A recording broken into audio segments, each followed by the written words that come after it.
Hello everyone, this is Kira Henderson. This video is a follow-up video on how to complete the mastery points in order to work on the assignments.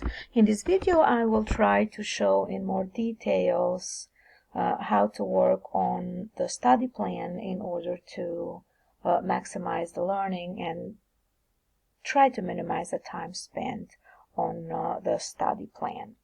So here I am on the Canvas page. I will go to my math lab through my lab and mastering, which is on the left side of the screen. Then I will open my lab and mastering, which will take me to my lab page. I will click on the assignments.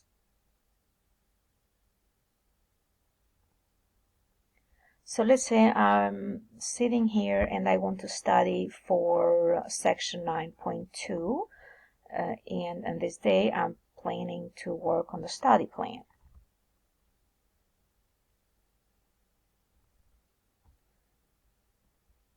So again, let's read this in details. On this section we have a list of the objectives that we need to learn. And each of the objectives has practice problems and quiz me questions.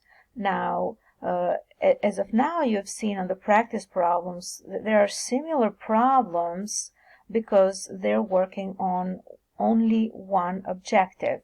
So let's say I want to work on find limits of functions at infinity.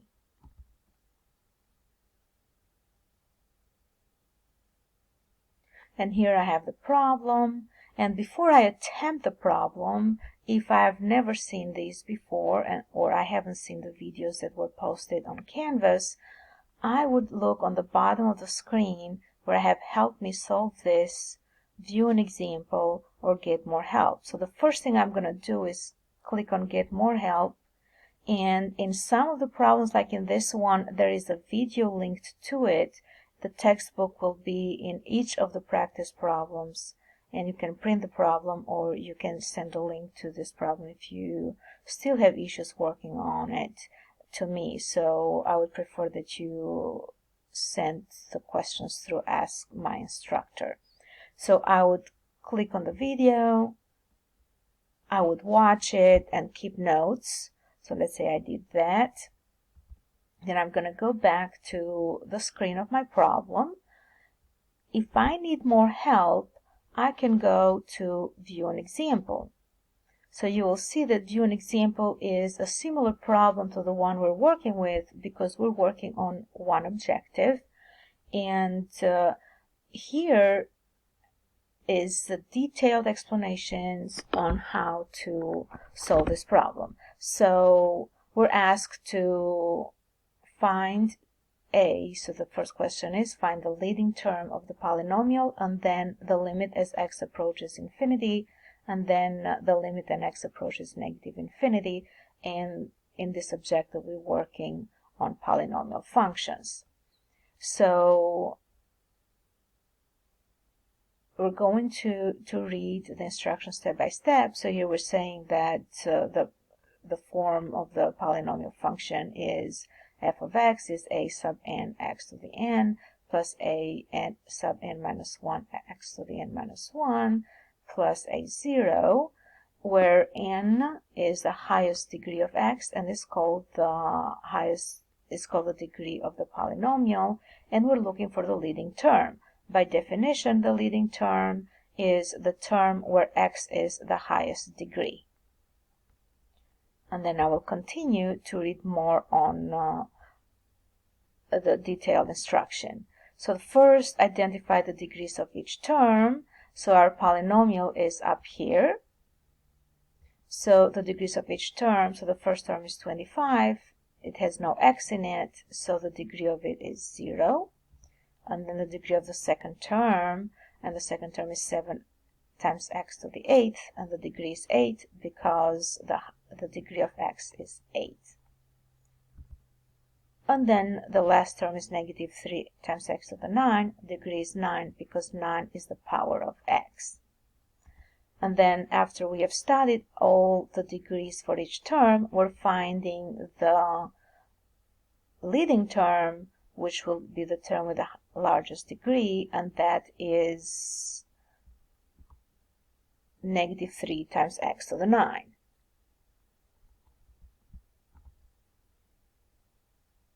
So by studying the polynomial functions, it happens that the polynomial function at infinity behaves the same as the leading term. That's why we're isolating the leading term. When x is very, very large, imagine x to be infinity, that means that the other terms are kind of invisible. They're kind of don't influence the y values. So then we'll decide that in order to find the behavior at infinity of our polynomial, we're going to focus on negative 3 times x to the 9.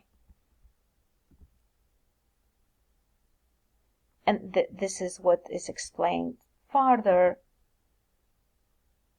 So how does negative 3 times x to the 9 behave?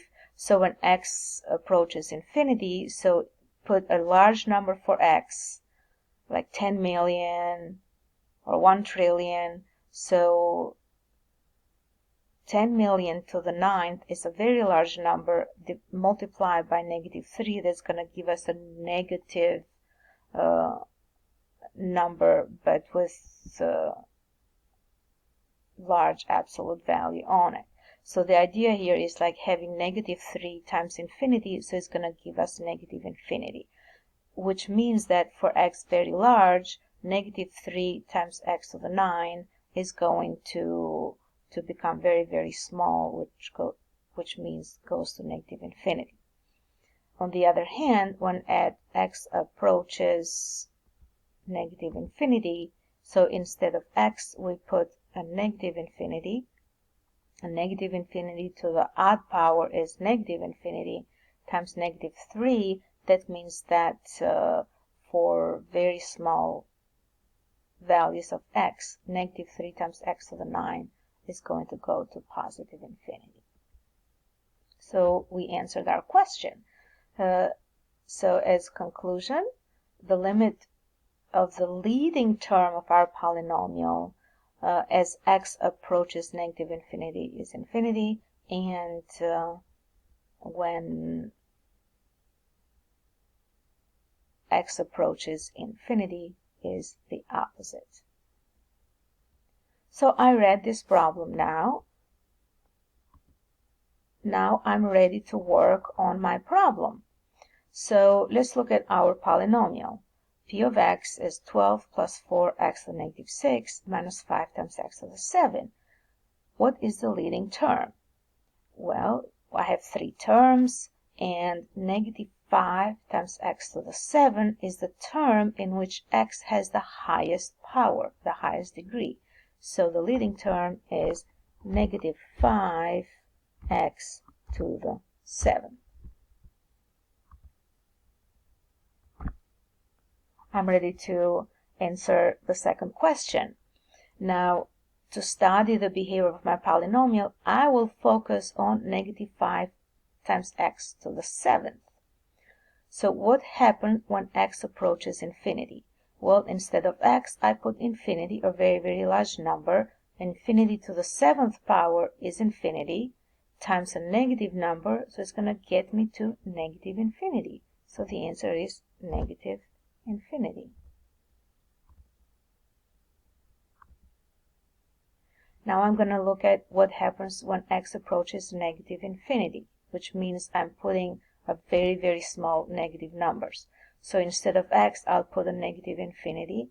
Remember that a negative number to the odd power is negative.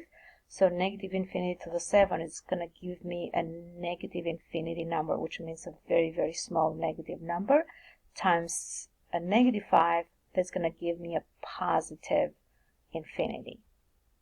So the answer is infinity. So there I go. I finished one problem, And the next problem is similar to the first one. So now I know the idea on how to study the end behavior of a polynomial function, and I will work another couple of examples in order to master this objective. So I'm going to do this one. So we have p of x equals 8 times x to the 6 plus 6x plus 5 times x to the 8. So real quick, I'm going to look at each of these terms. I'm going to focus on the powers of x. And it turns out that the leading term is 5 times x to the 8 because 8 is larger than any other powers of x on this polynomial. So 5 times x to the 8th is my leading term. So once I know the leading term, to answer the next questions that follow, I'm going to study 5 times x to the 8th. Now, in this case, our polynomial has an even degree, and even degree polynomials kind of act like the parabola. But in any case, we want to study what happens on the y values here when x approaches infinity. So put an infinity instead of x. Infinity to the 8th is positive infinity times a positive number, so that's going to be a positive infinity. And what happens when you have negative infinity? Put a negative infinity for x. Negative infinity to the even power is positive infinity because negative numbers to an even power are positive.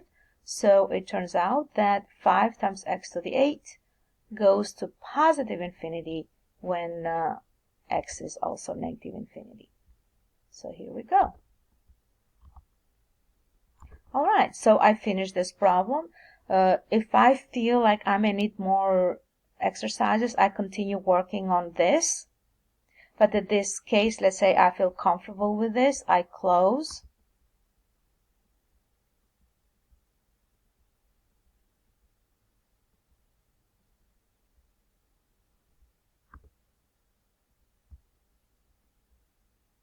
It took me back to 9.1.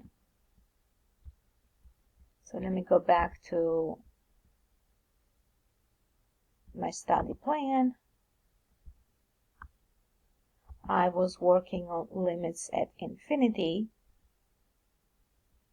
So now I'm ready to take the quiz. Now we made an adjustment. We changed that in order to earn the point, we're going to need 85%, scoring at least 85% on this quiz. So again, you're going to notice that, all right, I picked the wrong quiz me. So let's go to the one we were working.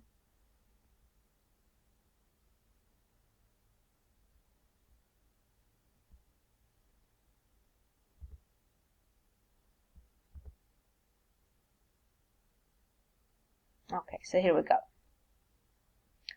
So notice, these problems on Quiz Me are similar, almost the same as the ones that we're practicing. Now I practiced enough. I watched the video that was in there. Maybe I read the textbooks for more information on this topic, and I would recommend that we read the book as well. I practiced on how to solve the problem. I practiced on the problems. Now I can answer these questions and work through these.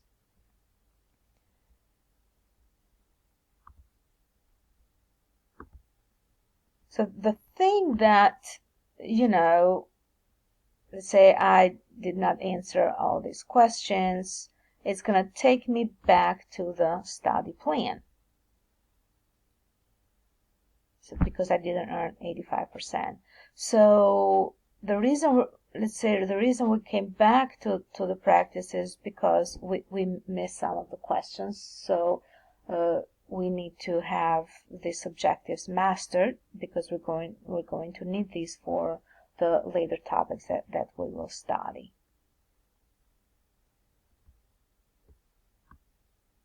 Alright everyone, I hope that this helps. Let me know how I can assist you further with any of the questions.